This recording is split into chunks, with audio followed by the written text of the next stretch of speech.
Hindi niyo akalain na ang babae na yan, ng Mama Cells Life Vlogs na yan, ay sobrang kakalimaw na impaktang demonyo.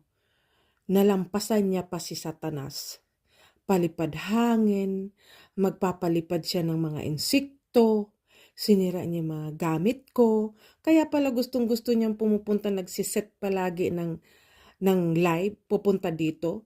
Kadadagdagan niya ng dadagdagan ng insekto yung katawan ko. Nagsilabas yung bulati sa katawan ko, dinudumi ko, sa paa ko, sa ulo ko. Nako, hindi mabilang mga taong hindi niya kilala dyan sa YouTube. Palipad hangin ka pang impakta.